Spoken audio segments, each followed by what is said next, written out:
Bismillahirrahmanirrahim. Assalamualaikum warahmatullahi wabarakatuh. Perkenalkan, nama saya Irnidian Istifada, Stambuk A221-20054, Program Studi Pendidikan Biologi, Fakultas Keguruan dan Ilmu Pendidikan, Universitas Tadulako. Baiklah, di sini saya akan menjelaskan mengenai lisosom, inti dan anak inti, struktur kromosom, asam nukleat, dan sintesis protein. Nah, saya masuk pada pengertian lisosom. Jadi, lisosom berasal dari bahasa Latin yaitu liso, pencernaan, dan soma yaitu tubuh. Jadi, lisosom merupakan kantong yang berbentuk agak bulat dikelilingi membran tunggal yang digunakan sel untuk mencerna makromolekul. Dan lisosom ditemukan pada tahun 1995 oleh Christian de Duve dan ditemukan pada semua sel eukariotik. Lisosom pada sel hewan umumnya ditemukan pada sel yang berperan dalam proses sekresi, misalnya pada sel pankreas, leukosit, sel hati, dan sel ginjal. Sel-sel ini mengandung banyak sekali lisosom. Sejumlah lisosom yang berukuran besar dalam sel dapat berfungsi sebagai makrofag, terdapat dalam sitoplasma dan tersebar secara merata. Kemudian masuk pada struktur lisosom. Jadi, gambar struktur lisosom seperti pada PPT. Nah, jadi lisosom ini umumnya berdiameter 1,5 mm. Walaupun kadang-kadang ditemukan lisosom berdiameter 0,05 mm, lisosom berisi enzim-enzim hidrolitik seperti protase, lipase, nuklease, dan fosfatase. Nah, organel ini bermembran bulat dengan diameter yang begitu kecil, hanya 0,2 um sampai 0,4 um, sehingga sukar dilihat dalam mikroskop. Mengandung sejumlah besar enzim hidrolase asam yang aktivitas asamnya aktif pada keadaan pH kurang lebih 5.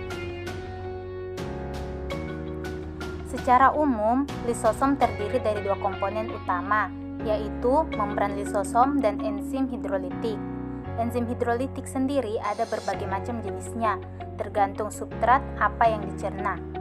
Nah, enzim-enzim tersebut disintesis di retikulum endoplasma kasar, kemudian dibawa oleh vesikel terselubung ke badan Golgi untuk dikemas dan dikirim ke lisosom melalui vesikel transport. Sedangkan membran lisosom berperan melindungi lisosom dari kebocoran supaya enzim-enzim hidrolitik di dalamnya tidak keluar dan melahap seluruh isi sel sehingga sel menjadi mati atau habis. Kemudian saya masuk pada mekanisme kerja enzim di lisosom. Mekanisme secara enzimatis yang dilakukan oleh lisosom terdiri dari berbagai macam tergantung dari jenis, asal, dan bahan yang akan dicerna. Nah, bila bahan yang dicerna berasal dari luar sel, proses pencernaannya disebut heterofagi. Nah, sedangkan bila bahannya berasal dari dalam sel, maka disebut proses autofagi. Jadi, kedua mekanisme ini sering dijumpai misalnya pada pertahanan tubuh, nutrisi, pengaturan sekresi. Selain kedua mekanisme tersebut yang sifatnya intraseluler, enzim lisosom dapat pula disekresikan keluar dari sel atau disebut pencernaan ekstrasel. Nah, misalnya terjadi pada jaringan pengikat hewan dan juga pada sejenis jamur. Kemudian masuk pada fungsi lisosom. Nah, jadi lisosom berfungsi untuk merusak atau menghancurkan materi yang masuk dari luar sel, menghancurkan patogen, mencerna makanan, daur ulang organel yang rusak, dan berperan dalam perkembangan embrio pada hewan. Beberapa organisme uniseluler mencerna partikel makanan yang kemudian dibongkar secara enzimatis di dalam lisosom, dan nutrisi hasil pencernaan akan dilepaskan ke dalam sitosol. Nah, kemudian saya masuk pada inti dan anak inti. Nukleus atau inti adalah organel yang paling mencolok yang terdapat di dalam sel. Nukleus dapat ditemukan pada sel eukariotik dan berfungsi sebagai pengatur aktivitas sel. Nukleus dapat dilihat dengan mudah dengan menggunakan mikroskop cahaya tanpa bantuan pewarna kimia. Setiap sel memiliki satu nukleus, kecuali jenis-jenis tertentu yang kadang memiliki lebih dari satu nukleus dalam selnya. Nah, kemudian ciri-ciri nukleus. Berikut ini terdapat beberapa ciri-ciri nukleus sebagai berikut. Yang pertama, dibentuk oleh dua lapisan lipoprotein. Nah, yang kedua, inti memiliki tidak sedikit pori-pori yang berkomunikasi dengan hialoplasma, di mana zat-zat molekul terbit dan masuk. Perlindungan bahan genetik. Nah, kemudian struktur nukleus. Nukleus memiliki peran yang sangat vital dalam kehidupan sebuah sel. Peranan nukleus dalam hal ini adalah untuk mengatur dan mengontrol segala aktivitas kehidupan sel, serta membawa informasi genetik yang diturunkan ke generasi berikutnya. Informasi genetik ini disimpan dalam suatu molekul polinukleotida yang disebut DNA. Nah, jadi DNA pada umumnya tersebar di dalam nukleus sebagai matriks seperti benang yang disebut kromatin. Ketika sel akan memulai membelah, kromatin akan berkondensasi membentuk struktur yang lebih padat dan memendek yang selanjutnya disebut kromosom. Nah, kemudian anak inti atau nukleolus. Jadi, nukleolus atau anak inti ini adalah suatu struktur berbentuk bulat yang tersusun atas filamen-filamen dan butiran-butiran. Nukleolus berukuran antara 3-5 mm. Nah, secara kimiawi, anak inti mengandung DNA, RNA, dan protein. Nukleolus berperan dalam pembentukan RNA ribosom. Kemudian, masuk pada kromosom. Nah, jadi kromosom adalah kumpulan DNA yang melingkar rapat dan terletak dalam nukleus atau inti sel. Pada hampir setiap sel dalam tubuh, kumpulan DNA ini merupakan molekul mirip benang yang membawa informasi herediter atau turunan dari mulai tinggi badan, warna kulit, hingga warna mata. Kemudian masuk pada struktur kromosom.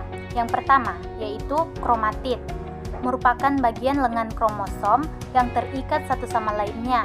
Nah, jadi kromatid kembar ini diikat oleh sentromer. Nama jamak dari kromatid adalah kromonema.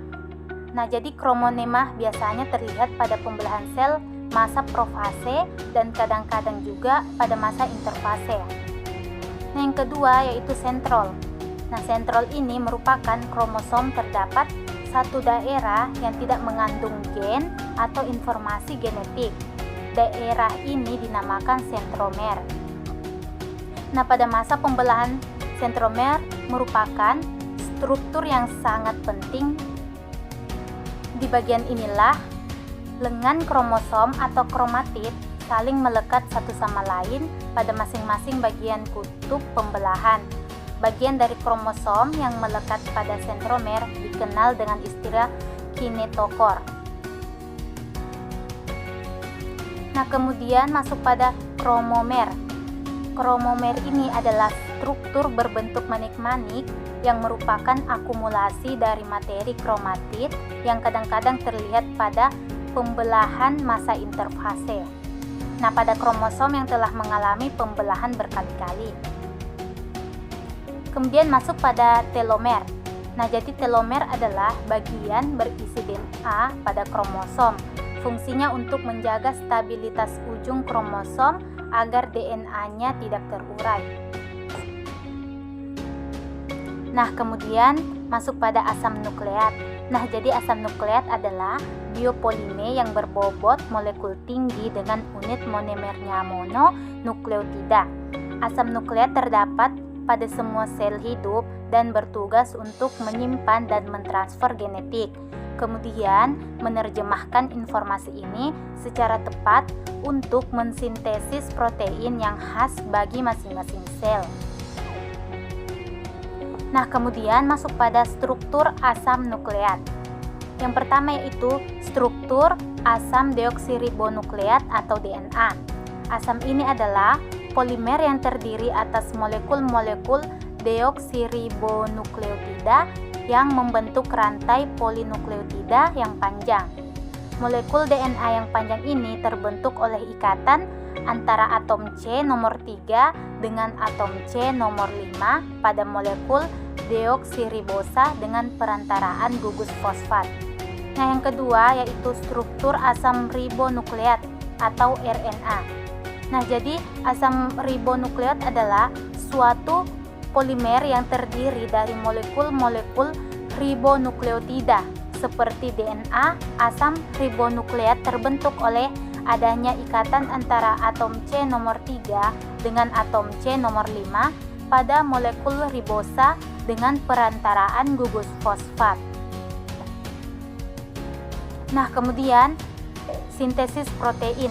Jadi, sintesis protein adalah proses pembentukan protein dari monomer peptida yang diatur susunannya oleh kode genetik. Sintesis protein dimulai dari anak inti sel, sitoplasma dan ribosom. Sintesis protein melibatkan DNA sebagai pembuat rantai polipeptida. Meskipun begitu, DNA tidak dapat secara langsung menyusun rantai polipeptida karena harus melalui RNA. Nah, sekian dari saya. Saya akhiri, wabillahi taufiq walhidayah. Wassalamualaikum warahmatullahi wabarakatuh.